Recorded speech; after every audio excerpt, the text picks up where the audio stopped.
എന്നോട് പ്രതികരിക്കുന്ന ഒരു സദസ് ഉണ്ടെങ്കിൽ സ്പെക്ടേറ്റേഴ്സ് എന്ന് പറയുന്നത് പെർഫോമർ നല്ലതാണെങ്കിൽ മാത്രമേ സ്പെക്ടേറ്ററിന്റെ ഇൻവോൾവ്മെന്റ് കൂടുള്ളൂ. അപ്പൊ ഇത് അങ്ങോട്ടും ഇങ്ങോട്ടും കണക്റ്റഡ് ആണ്.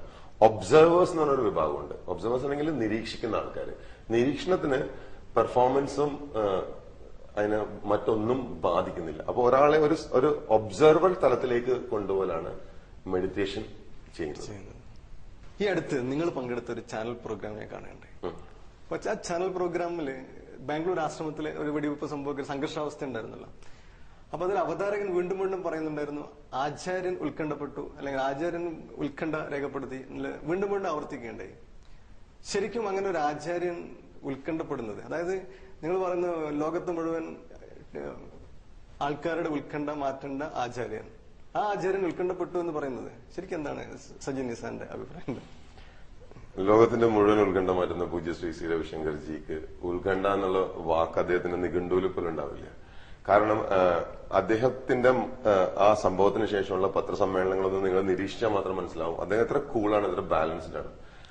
മാത്രമല്ല ഇത് ചില മാധ്യമങ്ങൾ വളച്ചൊടിച്ചാണ്. അദ്ദേഹം പറഞ്ഞിട്ടുണ്ട് ശത്രുക്കൾ ഉണ്ടാവാം, അല്ലെങ്കിൽ എതിരായിട്ട് ആർക്കെങ്കിലും ആക്ട് ചെയ്യണമെന്ന് തോന്നാം, പക്ഷെ എനിക്ക് ആരോടും ശത്രുത ഇല്ല. രണ്ട്, അദ്ദേഹം പറഞ്ഞത് എനിക്കിനി സെക്യൂരിറ്റി കൂട്ടേണ്ട യാതൊരു ആവശ്യമില്ല, കാരണം ഞാനും ജനങ്ങളും തമ്മിൽ ഒരു അതിർവരമ്പ് ആവശ്യമേ ഇല്ല. ജനങ്ങൾക്ക് എപ്പോ വേണമെങ്കിലും എന്നെ അപ്രോച്ച് ചെയ്യാം. ഞാൻ ഒന്നിനെയും ഭയക്കുന്നില്ല. അദ്ദേഹം വളരെ ക്ലിയർ ആയിട്ട് പല അഭിമുഖത്തിലും പറഞ്ഞൊരു സംഭവമാണത്.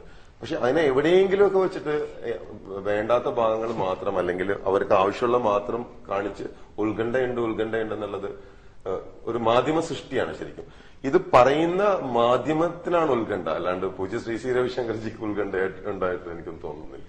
പക്ഷെ യഥാർത്ഥത്തില് ശരിക്കും ആശ്രമത്തില് ഈ ശിഷ്യന്മാര് അല്ലെങ്കിൽ സ്വാമിമാര് തമ്മിൽ യഥാർത്ഥത്തിൽ ഒരു സംഘർഷം, അതൊരു തോക്കെടുക്കേണ്ട ഒരു സാഹചര്യം ബാംഗ്ലൂർ ആശ്രമത്തില് ആർട്ട് ഓഫ് ലിവിംഗിന്റെ ആസ്ഥാനത്ത് തോക്കെടുക്കേണ്ട ഒരു സാഹചര്യം ഉണ്ടോ?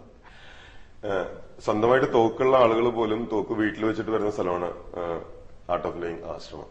ഒന്ന്. രണ്ട്, ആർട്ട് ഓഫ് ലിവിംഗ് ആശ്രമത്തിലെ ഒരു അന്തരീക്ഷം നമ്മൾ ഉദ്ദേശിക്കുന്ന ഒരു നമ്മുടെ ഉള്ളിലുള്ള ഒരു ആശ്രമ അന്തരീക്ഷത്തിന്റെ ഒരു കാഴ്ചപ്പാടല്ല ശരിക്കും. കാരണം അവിടെ കുട്ടികൾ പോലും ആശ്രമത്തിൽ പോണം എന്ന് വാശി പിടിക്കുന്ന രീതിയിലുള്ള ഒരു സ്ഥലമാണ്. അവിടെ ഒരു മൊത്തത്തിലൊരു കുടുംബാന്തരീക്ഷമാണ്. അവിടെ എപ്പോഴും ആഘോഷവും സന്തോഷവും ആഹ്ലാദവും ആഘോഷങ്ങളുടെ ഒരു കേന്ദ്രമാണ് ആർട്ട് ഓഫ് ലിവിംഗ് ആശ്രമം. അവിടെ ഏത് സംഘർഷാവസ്ഥയിൽ കയറി ഉള്ളിലോട്ട് പ്രവേശിക്കുന്ന ആളുടെ മനസ്സിൽ നിന്ന് സംഘർഷം ആ ആശ്രമത്തിന്റെ സാന്നിധ്യത്തിൽ നഷ്ടപ്പെടുന്ന ഒരു സ്ഥലമാണ് ആശ്രമ അന്തരീക്ഷം. അവിടെ ഒരിക്കലും ശിഷ്യന്മാര് തമ്മിൽ ഒരു പ്രശ്നം വരില്ല. പിന്നെ ഈ വെടി അബദ്ധത്തിൽ കൊണ്ട ശിഷ്യൻ പോലും ആ ആഴ്ചയിൽ art of living course complete ചെയ്ത ആളാണ്, അല്ലാണ്ട് വളരെ സീനിയർ ആയിട്ട് ആർട്ട് ഓഫ് ലിവിംഗിലുള്ള ആശ്രമമായിട്ടൊന്നും അല്ല ആള്. അപ്പൊ ആർട്ട് ഓഫ് ലിവിംഗ് ആശ്രമത്തിന്റെ അന്തരീക്ഷത്തിന്റെ ഒരു സൗന്ദര്യം അറിഞ്ഞുകൂടാത്ത, ആശ്രമത്തിന്റെ അന്തരീക്ഷം അനുഭവിച്ചിട്ടില്ലാത്ത, ഇന്നേ വരെ ആശ്രമം കണ്ടിട്ടില്ലാത്ത ആളുകൾ എഴുതി പഠിപ്പിക്കുന്ന കഥകളാണ് ഇതെല്ലാം. നിങ്ങള് ഒരു മുസ്ലിം സമുദായത്തിൽപ്പെട്ട ഒരു അധ്യാപകനാണ്, യാഥാസ്ഥിക മുസ്ലിം കുടുംബത്തിൽ നിന്ന് വന്ന ഒരു അധ്യാപകനാണെന്ന് പറഞ്ഞു. അപ്പൊ ശരിക്കും ഇന്ന് ആർട്ട് ഓഫ് ലിവിംഗിലേക്ക് ഈ ഹിന്ദു മതത്തിനപ്പുറത്ത് മറ്റ് മതങ്ങളിൽ അല്ലെങ്കിൽ മറ്റ് സമുദായങ്ങളിൽ നിന്നും വരുന്ന ആളുകളുടെ എണ്ണത്തിൽ ഇന്നും വളരെ കുറവാണ് കാണുന്നത്. ശരിക്കും അത് നിങ്ങളുടെയും നിങ്ങളുടെ പ്രസ്ഥാനത്തിന്റെയും ഒരു പരാജയമല്ലേ ശരിക്കും മറ്റു സമുദായങ്ങളിൽ നിന്ന് ആളുകളെ ആകർഷിക്കാൻ പറ്റാത്തത്, അല്ലെങ്കിൽ അവർ ഇതിലേക്ക് ആർട്ട് ഓഫ് ലിവിംഗിലേക്ക് ഇന്നും വരാൻ മടിച്ചു നിൽക്കുന്ന ഒരു സാഹചര്യം ഉണ്ടാവുന്നത്? മുസ്ലിം സമുദായത്തിൽപ്പെട്ട ആളെന്നുള്ള ഈ ക്ലാസിഫിക്കേഷൻ തന്നെ എനിക്ക് ഇഷ്ടമല്ലാത്തതാണ്. ആർട്ട് ഓഫ് ലിവിംഗിന് അങ്ങനെ ഏതെങ്കിലും ഒരു പ്രത്യേക വിഭാഗത്തിന് വേണ്ടിയിട്ടുള്ള ഒരു പ്രസ്ഥാനമാണെങ്കിൽ അത് 152 രാജ്യങ്ങളിൽ വിജയിക്കില്ല.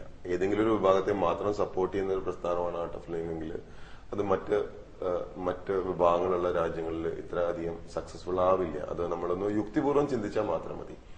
പിന്നെ കേരളത്തിൽ അല്ലെങ്കിൽ ഇന്ത്യയിൽ മറ്റ് മതത്തിൽ പെടുന്ന ആളുകൾ, നിങ്ങൾ ഉദ്ദേശിക്കുന്ന ഏത് മതമാണെന്ന് എനിക്ക് മനസ്സിലാവുന്നില്ല, ഉള്ള ചില സംശയങ്ങൾ മാറാൻ കുറച്ച് സമയം എടുക്കുന്നുണ്ട്. പക്ഷെ ഇപ്പോൾ കാണുന്ന ഒരു മാറ്റം ആർട്ട് ഓഫ് ലിവിംഗിൽ മുസ്ലിം ടീച്ചേഴ്സ് ഉണ്ട്, ക്രിസ്ത്യൻ ടീച്ചേഴ്സ് ഉണ്ട്, ഹിന്ദു ടീച്ചേഴ്സ് ഉണ്ട്. ഇത് മറ്റ് ഏതെങ്കിലും ഒരു ഓർഗനൈസേഷനിൽ നിങ്ങൾക്ക് കാണിച്ചു തരാൻ ബുദ്ധിമുട്ടായിരിക്കും. ഇത്ര ഒരു ഫോളോയിങ്, അതായത് ഏത് കാസ്റ്റ് ആണെന്നുള്ളതോ ഏത് വിഭാഗമാണെന്നുള്ളതോ നോക്കാണ്ടുള്ള ഒരു വൈഡ് ഫോളോയിങ് ഉള്ള ഒരു പ്രസ്ഥാനം ആർട്ട് ഓഫ് ലിവിംഗ് പോലെ മറ്റൊന്നില്ല എന്നുള്ള കാര്യത്തില് ഒരു സംശയമില്ല. ശ്രീ സജിൻ നിസാൻ, ഈ എല്ലാ മനുഷ്യന്റെ ഉള്ളിൽ ഒരേ ട്രൂത്താണ്, ഒരേ ഭീമാണ്. പക്ഷെ വളരെ ചെറിയ ഒരു ശതമാനം ആൾക്കാർക്ക് മാത്രമേ അത് തിരിച്ചറിയാൻ വേണ്ടി സാധിക്കുന്നുള്ളൂ. പക്ഷെ എന്തുകൊണ്ടാണ് ബാക്കിയുള്ള ആൾക്കാർക്ക് ഇത് ശരിക്കും തിരിച്ചറിയാൻ പറ്റാത്തൊരു സാഹചര്യമുണ്ട്? ഇവിടെയാണ് ഗുരുവിന്റെ പ്രസക്തി, അല്ലെങ്കിൽ ഇവിടെയാണ് ഗുരു പ്രവേശിക്കുന്നത്.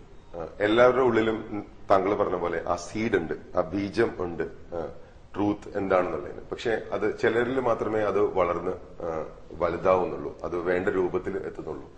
നമുക്കൊരു വളരെ ലളിതമായിട്ട് എല്ലാവർക്കും മനസ്സിലാവുന്ന ഒരു ഉദാഹരണം വേണമെങ്കിൽ പറയാം. ഇപ്പൊ ഒരു തേങ്ങയും തെങ്ങും തമ്മിലുള്ള വ്യത്യാസം. എല്ലാ തേങ്ങയും തെങ്ങായി മാറുന്നില്ല. വിത്ത് ഗുണം ഉള്ള ഒരു തേങ്ങ മാത്രമേ തെങ്ങായി മാറുന്നുള്ളൂ. ഇനി ഒരു തേങ്ങ തെങ്ങായി മാറണമെങ്കിൽ എന്തെല്ലാം വേണം? ഒന്ന്, അത് നടണം, അതിന് വെള്ളമൊഴിക്കണം, അത് വളർന്നു തുടങ്ങുമ്പോൾ ആടും പശുവും ഒന്നും തിന്നാതിരിക്കാൻ അതിന് ചുറ്റും വേലി കെട്ടണം, ക്ഷമയോടെ കാത്തിരിക്കണം. അപ്പോഴാണ് ഒരു തേങ്ങ തെങ്ങായി മാറുന്നത്. അപ്പൊ അതുപോലെ അറിവ് അല്ലെങ്കിൽ സത്യത്തെ മനസ്സിലാക്കാനുള്ള ആ ഒരു സീഡ് എല്ലാവരുടെ ഉള്ളിലുണ്ട്. പക്ഷെ അപൂർവം ചില ആളുകളിലാണ് അത് വളർന്ന് പന്തലിക്കുന്നത്. അത് വളർന്ന് പന്തലിക്കണമെന്നുണ്ടെങ്കിൽ ക്ഷമ വേണം, ശ്രദ്ധ വേണം, അറിവിന്റെ ജ്ഞാനത്തിന്റെ പ്രൊട്ടക്ഷൻ വേണം, ഗുരുവിന്റെ അനുഗ്രഹം വേണം. എന്നാലാണ് ഒരു സീഡ് പൂർണ്ണ രൂപത്തിലേക്ക് എത്തുന്നത്. ഇനി ഞാൻ മനസ്സിലാക്കുന്ന വേറൊരു കാര്യം, ഗുരു വരുമ്പോഴാണ്, അല്ലെങ്കിൽ ഗുരുവിനാണ് ഏത് സീഡിനാണ് ആ പൊട്ടൻഷ്യൽ ഉണ്ട് എന്ന് മനസ്സിലാവുക, അല്ലെങ്കിൽ ഏത് തേങ്ങക്കാണ് തെങ്ങായി വളരാനുള്ള സാധ്യത ഉണ്ടെന്നുള്ളത് ഗുരുവിനാണ് തിരിച്ചറിയുക.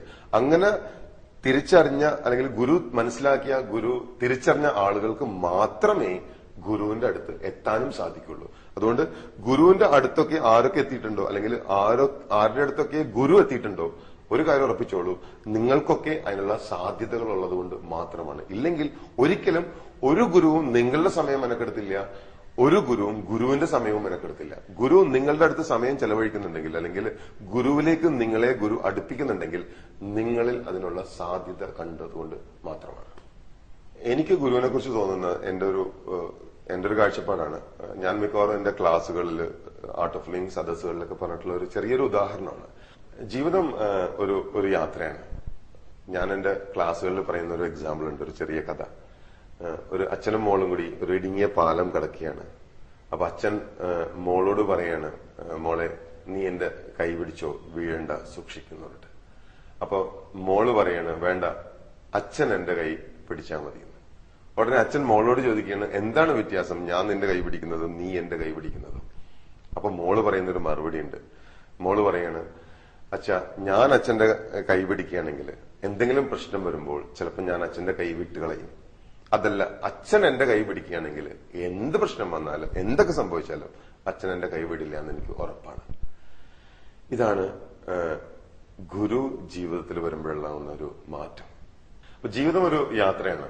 ആ യാത്ര ഭംഗിയായിട്ട് ആസ്വദിക്കണമെന്നുണ്ടെങ്കിൽ ആ യാത്രയിൽ നമുക്ക് യാതൊരു ടെൻഷനും ഇല്ലാണ്ടാവുമ്പോഴാണ്, ഭയമൊന്നും ഇല്ലാണ്ടാവുമ്പോഴാണ് നമുക്ക് എപ്പോഴും ഒരു യാത്ര ആസ്വദിക്കാൻ പറ്റുക.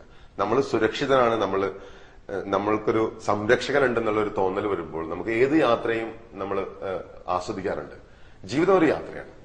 അതിന് നമ്മളുടെ കൈപിടിക്കാൻ ഒരു സദ്ഗുരു നമ്മളുടെ കൂടെ തന്നെ ഉണ്ടെങ്കിൽ ആ യാത്ര വളരെ ആസ്വാദ്യകരമാക്കി മാറ്റാൻ നമുക്ക് സാധിക്കും.